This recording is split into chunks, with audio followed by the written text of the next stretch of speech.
An interstellar object whirling through our solar system is actually a nuclear-powered spacecraft sent by aliens to test how humans respond.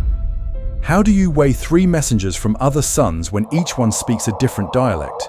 We met them out of order.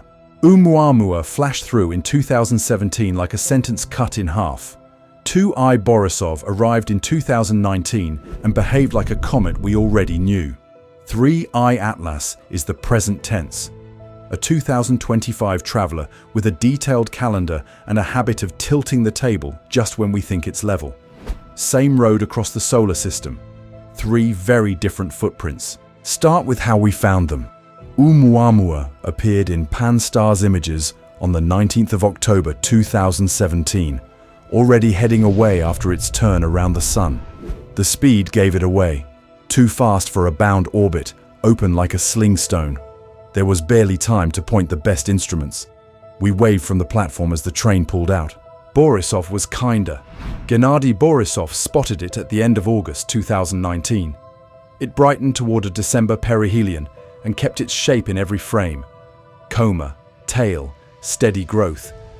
Observatories stacked time on it the way you stack frames for a deep image. The story unfolded at a human pace. 3I Atlas came with a long runway. The Asteroid Terrestrial Impact Last Alert System in Chile flagged it in early July 2025. The Zwicky Transient Facility rewound to earlier nights. The Transiting Exoplanet Survey satellite had it in late spring, faint but there. Hubble took a sharp picture on 21st July. The James Webb Space Telescope listened on the 6th of August. On the 3rd of October, it passed Mars at about 0.19 astronomical units, approximately 17.7 million miles, with the Mars Reconnaissance Orbiter and MAVEN ready to watch. Public feeds fell quiet during a US government shutdown, but spacecraft kept recording. For once, the schedule bent our way. Now, their shapes. Oumuamua's light rose and fell with a rhythm that suggested a very elongated or very flat body, tumbling. No visible coma. No tail, a small object only a few hundred meters across, reflecting light in a sharp way that kept modelers arguing long after it faded. Borisov looked like a page from a comet handbook.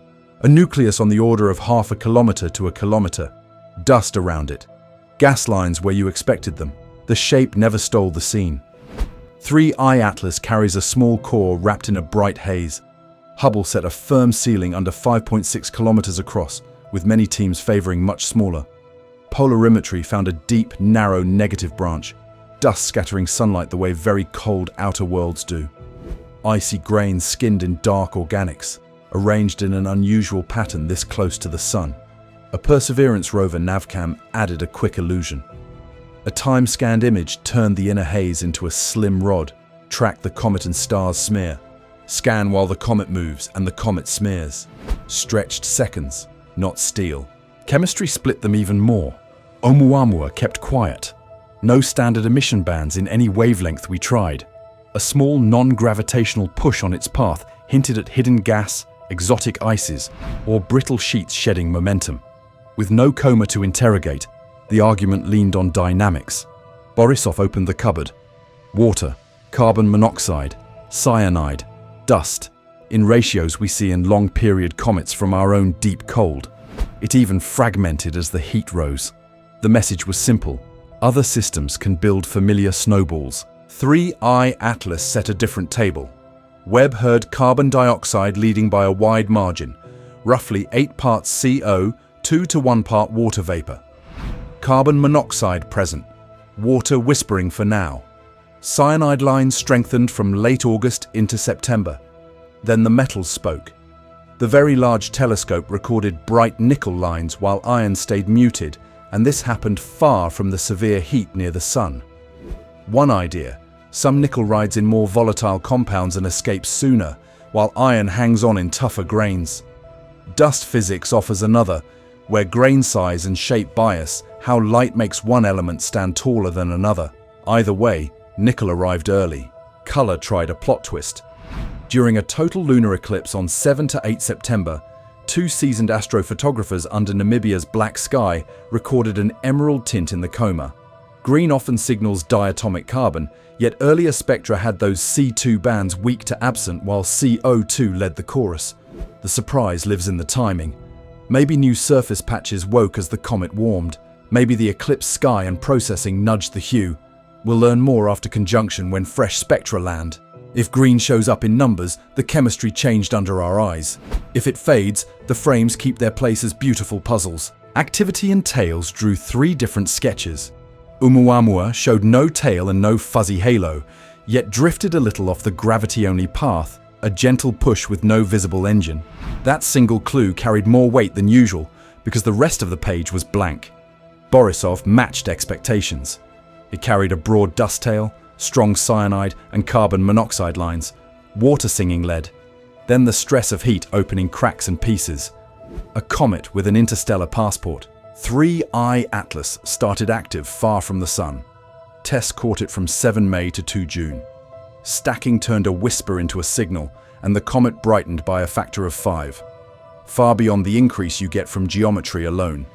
That points to activity near 6 astronomical units, approximately 558 million miles, where water ice sleeps.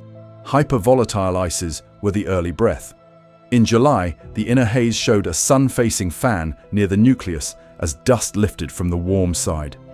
Weeks later, the classic anti-solar tail sharpened while the forward fan lingered.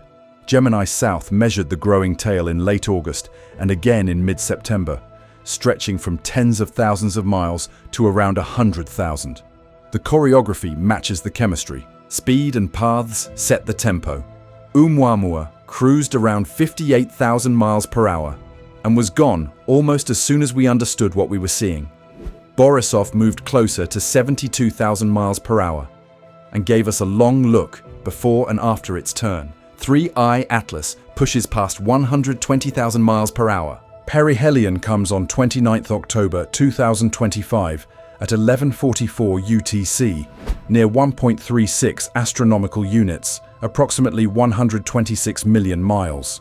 A wide sweep past Venus arrives in early November, near 0.65 astronomical units, approximately 60 million miles, as the sun angle improves. The nearest pass to Earth is 19th December, around 1.8 astronomical units, approximately 167 million miles. On the 16th of March, 2026, it brushes Jupiter's lane near 0.36 astronomical units, approximately 33.5 million miles, then drifts back toward the dark. Non-gravitational wiggles tell another story. Outgassing acts like tiny jets and nudges a comet's course day by day. Oumuamua's nudge was small in force, big in debate. With so little else to measure, that single line on the plot carried years of argument. Borisov's wiggles were textbook, dozens to hundreds of miles per day along its track. Exactly the kind of drift you can model from sunlit vents. 3I Atlas has been calm by comparison. Night to night, shifts often sit near a mile or 2 per day or less, even though the comet is clearly active. That steadiness seeded a rumor during the Mars pass that it had stopped. Images can fool the eye when tracking changes. Stars smear one night and freeze the next, and a small forward fan can rotate as the viewing angle shifts. The measured path stayed true, balanced sources on the surface, the right mass in the right place, a shape that spreads thrust. Those can keep a straight line. Who got the best seats also matters. ʻOumuamua slipped through while we were looking the other way. We turned radio dishes toward it on the chance of a beacon. The result was silence and a clean upper limit. Optics arrived late. The lesson hurt and stuck. Borisov was the balm. Ground telescopes feasted. Hubble and others took portraits. Spectrographs tracked chemistry before and after the turn. It was the first time we could say with confidence what an interstellar comet tastes like. 3I Atlas became a relay. Hubble's July image constrained the core. Webb's August spectrum set the early balance. Mars took the October shift when Earth's big space telescopes obeyed sun avoidance rules for safety. The lull in public feeds during the US shutdown muted the play-by-play, but the instruments kept working. Late November brings Hubble back to ultraviolet fingerprints. December gives Webb a cleaner angle in the infrared and gives backyard cameras the best evening windows. The baton keeps moving. Where they came from is the last quiet question. Oumuamua's path points near Vega, but not close enough to claim a parent. The likely history is simple. Ejected by a young system's giants, aged by time, sculpted by heat. Borisov's chemistry felt familiar, hinting that disks across the galaxy cook similar ice. Its skytrack ties to no named star. The Milky Way smears origins over billions of years. 3I Atlas may carry the accent of an older neighborhood. Its speed components and tilt fit the galaxy's disks. If it belongs to the thick disk, it likely formed around a star poorer in heavy elements and could be older than our solar system by billions of years. A carbon dioxide-rich recipe matches a birth beyond a carbon dioxide frost line around another sun, far from the fire. If you want one picture to keep, imagine 3 postcards on the same wall. The first is a thin streak with sharp edges and a note, "Caught leaving." The second is a wide tail under a calm head and a note, "Same recipe, different kitchen." The third is 3I Atlas, a bright smudge with a small forward fan and a long clean trail, the caption reading, "CO2 sings lead. Water finds its voice after the turn. Nickel arrives before iron. Dust speaks with the accent of distant cold." Under that caption, a date in pencil. 19th December, nearest to Earth at about 1.8 astronomical units, approximately 167 million miles. Bring patience. Let the camera breathe. The universe will widen by a shade.